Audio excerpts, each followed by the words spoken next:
TTD మాజీ chairman Bhumana Karunakar రెడ్డికి CID నోటీసులు ఇచ్చింది. ఇవాళ మధ్యాహ్నం 3:30 గంటలకు పద్మావతి అతిథి గృహంలో విచారణకు రావాలని నోటీసుల్లో తెలిపింది సిఐడి. పరకామణి కేసులో ఇప్పటికే అనేక మందిని సిఐడి విచారించింది. హైకోర్టు ఆదేశాల మేరకు సిఐడి విచారణ చేపట్టింది. ఇదే అంశానికి సంబంధించిన అప్డేట్స్ మా ప్రతినిధి ప్రసాద్ అడిగి తెలుసుకుందాం. ప్రసాద్, చెప్పండి, సిఐడి నోటీసులో ఏం పేర్కొన్నారు?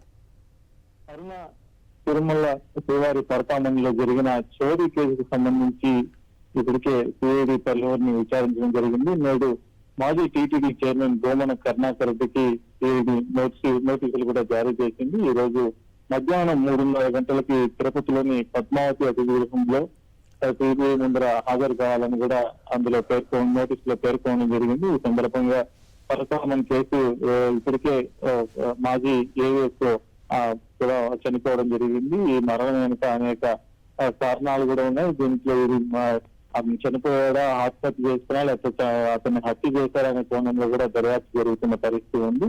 ఈ పరకామణి చోరీ కేసుకు సంబంధించి ఇప్పటికే రాష్ట్ర వ్యాప్తంగా దేశవ్యాప్తంగా కూడా చర్చనీయాంశంగా మారింది. అనేక మందిని కూడా ఇప్పటికే విచారించడం జరిగింది.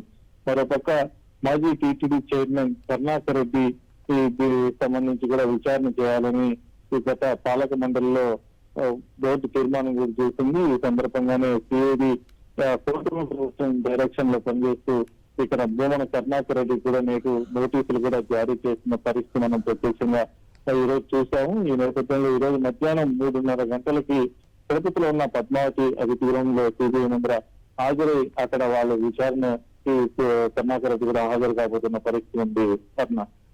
Okay Prasad, thank you.